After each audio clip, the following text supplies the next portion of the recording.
Salve, salve, depressivos de todo o Brasil, de todo mundo. Antes de tudo, uma salva de aleluias, né? Aleluia!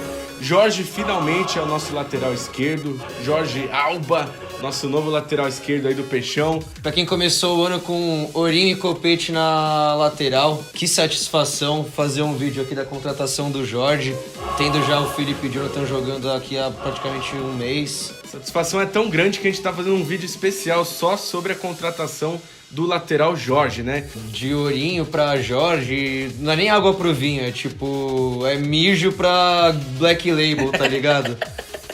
Pra quem acompanha futebol bastante sabe que ele estourou mais em 2016 com a camisa do Flamengo e é um lateral bem interessante, né? Muito habilidoso, com bastante recurso. Sim, ele foi revelado pelo Flamengo em 2014, mas ainda não tinha muitas oportunidades, foi ganhando espaço e teve seu auge em 2016, quando ele foi eleito o melhor lateral esquerdo do Campeonato Brasileiro. O Jorge também é um lateral muito novo ainda. Sim.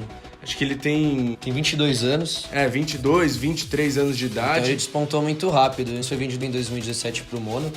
Foi vendido por 8 milhões e meio de euros. Um investimento grande até do Mônaco. Era uma época que o Mônaco tava investindo mais, né? Tava com um time melhor. Acabou saindo o investimento do Mônaco, o time deu uma piorada. O Jorge não teve muitas oportunidades lá. Ele jogou, foram 32 jogos, todos como titular. Só que foram só 2 gols e 1 assistência. Ele fez 90 desarmes, 94 interceptações. Teve 82% de acerto no passe, o que é bom, mas eu acho que para esse time do Santos tem que ter até um pouco mais. Foram 24 passes decisivos, então são 24 passes que levaram a chances reais de gol. 41 faltas cometidas e tomou 5 cartões amarelos. E aí o time do Mônaco emprestou ele pro Porto, só que no Porto ele não teve muita chance, foi pro Porto B, não jogou. E aí o Pérez e seu bigode mágico conseguiram essa oportunidade. Tive a torcida do Flamengo aí chorando até agora. E agora a gente contratou o Jorge, que tem tudo para ser um dos principais laterais direitos desse Campeonato Brasileiro. Sim, uma baita de uma contratação. Tem muito a agregar pra gente, principalmente no lado ofensivo. E a gente vê aqui na imagem, né, o Jorge mostrando quantos anos demoraram pro Santos aí contratar ele, né? Jorge, quantos anos demoraram aí pro Santos te contratar? Ou os torcedores também comentaram, né, os seguidores da nossa página. Jorge, qual vai ser a sua média de assistência por jogo? Não sei, não saiu nada, mas eu acho, meu palpite é que vão dar a camisa 3 pra ele. E por isso que ele fez esse símbolozinho aí, mas pode sim pra qualquer coisa, né? A 3 do Romário, né? A 3 que já foi 3 de Romário. Do Romário. Mas o que eu acho mais legal dessa contratação do Jorge é a gente ver o Santos pensando em elenco. Então eu acho que trazendo um lateral direito reserva, e a gente contratou um lateral direito reserva de base pro Sub-20, quem sabe vai virar, quem sabe não, mas falta um lateral direito reserva, e mais um 9 e mais um cara de beirada, porque o Rodrigo vai sair no meio do ano. Mas a gente vê, né, um Santos que não contratou durante dezembro, demorou para anunciar reforço em janeiro, mas a gente tá chegando agora nessa reta final de Paulistão, que tá chegando o início de Brasileirão, com um elenco muito mais forte do que a gente imaginava no começo do ano. E recheado de contratações pontuais também, né? O caso do Jorge é uma contratação pontual, é uma carência que a gente vai, enfim, eliminar de vez, que é essa da lateral esquerda. Sim. Então a disputa principal vai ser entre ele e o Felipe Jonathan. Mas também, queira ou não, a gente pode às vezes ter um Copete numa lateral esquerda melhor do que no ataque. Precisando muito, Pituca faz bem a lateral esquerda, Gia Mota é rei da laterota também. Sim, sim. Mas agora a gente tem 2 opções muito boas e que podem dar muita variação pro Sampaoli. Então o Felipe Jonathan é um cara que tem qualidade no ataque, mas o forte dele é a defesa. Ele recompõe muito bem, é bom no desarme. O Jorge por outro lado. Já o Jorge é um cara que, às vezes ele não é nem lateral, às vezes ele é um ala, meia, muito habilidoso, chuta bem de longe. E o Sampaoli ligou pra ele, né? Ele declarou que o Sampaoli ligou pra ele, pensando justamente nessa questão da ala, porque a gente já viu o Jorge, às vezes, atuando no meio de campo do Flamengo também. É um jogador muito agudo que vai pra cima, então ele se destaca muito ofensivamente também. Pra mim, dos jogos mais legais do Santos esse ano foram os que o Santos jogou com 3 zagueiros. Acho que teve jogos muito bons com os 2 zagueiros, mas 3 zagueiros eu achei que tava bem legal. Deu uma interrompida porque o Luiz Felipe machucou, aí o Veríssimo tava machucado, a gente não deu sequência. mais 3 zagueiros, aí ainda, pô, o Luiz Felipe foi quase um lateral, né? A gente mostrou, fez toda a análise aqui no nosso canal. E aí o Vitor Ferraz às vezes era um ponta, às vezes ele caía por dentro, e na época era o Copete bastante avançado. Pô, colocando o Jorge, deixando o Jorge cair pro meio pra armar o jogo. O Jorge ia até a ponta pra cruzar na linha de fundo. E com 3 zagueiros, às vezes até um Alisson fazendo uma retaguarda desses 3 zagueiros. Pô, manda o Ferraz e o Jorge lá pra frente, eu acho que é muito promissor. E traz mais variação, mais opções pro Sampaoli. E com certeza ele vai usar. A gente vê que o Sampaoli, que nem era o... Quem mais lembra disso era o Osório no São Paulo, que era um técnico que eu gostava do futebol, também. Era um técnico ofensivo. Mas que você falava, pô, o cara não repete uma escalação, muda, faz umas coisas que não faz sentido, é difícil pra gente entender. E o Sampaoli também tem esse estilo. Então, o principal exemplo foi essa, do Copete titular contra o Red Bull e o Rodrigo no banco.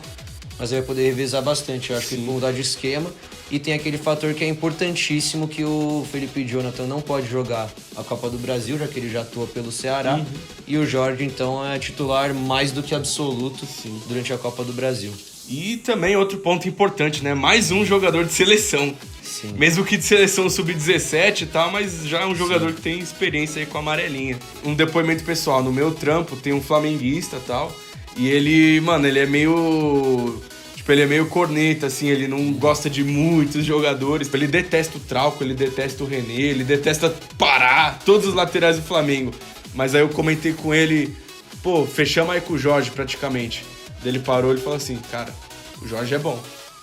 O Jorge é bom. Desgraçado, não voltou pra nós, o Jorge é bom. Ah, e vão tomar pau nosso no Brasileirão, pode anotar aí. Com lei do ex. Com lei do ex. Porque a gente citou o Flamengo, a torcida do Santos, calma, não vamos tatuar aí que é jogador emprestado, não vamos fazer que nem outras torcidas, né?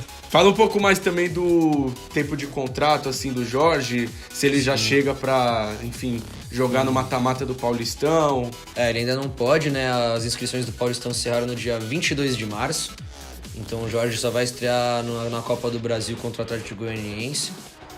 O contrato dele é de empréstimo, ele vai até o final desse ano, então até o final de dezembro. Não saíram muitos detalhes ainda sobre como vai ser, então não teve apresentação. Mas o que está sendo sondado é que o Santos vai pagar uma compensação para o Porto, mas que talvez o Mônaco vai liberar de graça. Então, como o Porto tinha o contrato de empréstimo até o final do ano, a gente vai pagar para o Porto e não paga para o Mônaco. E aí o contrato dele se encerra, a gente não sabe se tem uma cláusula definida de compra. Mas como o Mônaco comprou ele por 8,5 milhões de euros, eu acho que dificilmente venderiam por menos do que isso. Então acho que eu não tenho grande esperança de ver ele no Santos no ano que vem. Mas também vamos esperar, né? Um passo de cada vez, se ele realmente vai ser titular, vai jogar tudo isso. Mas eu acho que mesmo ele fazendo uma baita temporada, a chance de ele ficar no Santos no ano que vem é muito baixa, porque ele foi um jogador bastante caro para o time do Mônaco. E ainda sobre a negociação, né? Foi mais de um mês de negociação. O Santos já tinha quase tudo certo com o Mônaco, só que aí mudou o vice-presidente do Mônaco, ele não gostou muito da negociação, quis mudar os termos. O que saiu muito na mídia é que eles queriam um termo de titularidade, então porcentagem de jogos que ele ia ser titular, mas acho que... Eu imagino que isso não exista no futebol profissional. Mas também vi o caso que o Santos atrasou os últimos salários, né? O último salário de fevereiro atrasou em uns 15 dias mais ou menos. Diz, né? A torcida do Mônaco disse que preocupou eles, mas eu acho que era migué. E aí foi basicamente por isso que demorou, né? Teve a troca de diretoria do Mônaco, o atraso de salários do Santos que preocupou a diretoria. E por isso que a negociação se arrastou por tanto tempo. Os salários e tempo de contrato com o jogador já estavam feitos, já estavam acertados há mais de um mês.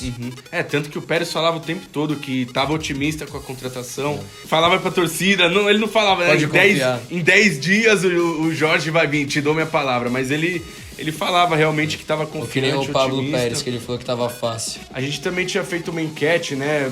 Quando ainda estava começando esses boatos pelo Jorge e tal, que era se vocês pudessem escolher só um único jogador para reforçar o Santos, ou seja, qual seria o de maior prioridade, quem seria? O Jorge, lateral esquerdo, o Jobson do RB ou um centroavante. Foi uma disputa acirrada entre Jorge e um centroavante. O Jorge venceu, 53% dos votos, deu mais de 3 mil votos. Mas agora a gente tem o Jorge já, o Jobson praticamente, então só falta um centroavante aí, né, pra fechar. E tem um videozinho ali de apresentação a primeira entrevista com o Jorge, né, que aí também aparece o Pérez. O Pérez já falou que a prioridade é trazer um 9, mas o que ele ressaltou e a gente bate nessa tecla. O torcedor precisa ajudar. A gente não pode ter prejuízo no Pacaembu 3 jogos seguidos. Pô, mata-mata, a gente não pode colocar 20 mil pessoas e achar que tá bom. O Santos tem que jogar no Pacaembu para 30 mil pessoas, no mínimo, cara. Então acho que é isso mesmo, a gente falou bastante sobre o Jorge. A gente ainda vai entrar mais em detalhes sobre valores e tudo mais, né? Pô, fechou horas atrás, então não tem algumas informações importantes disponíveis ainda, não saíram. Mas a gente deu um panorama geral, então comentem aí qual a expectativa de vocês com o Jorge Alba aí com a camisa do Peixão, o que vocês esperam deles. Eu, por exemplo, não espero nada mais, nada menos do que aqueles golaço que ele fazia de fora da área pelo Flamengo. No mínimo um golzinho desse. Esse vídeo tinha que estar até no Pornhub, né? Que de Pornhub ele entende também. Faz essa pra nós, Jorgitozito. O Tuca Guimarães, Diego, ergue o braço, combina a jogada, bate a falta, bateu com efeito, Rafael Vaz, a defesa tira. Olha o rebote, Jorge controlou, driblou bem, outra finta, bonito lance, o chute, que golaço! É pra tocar a música aqui!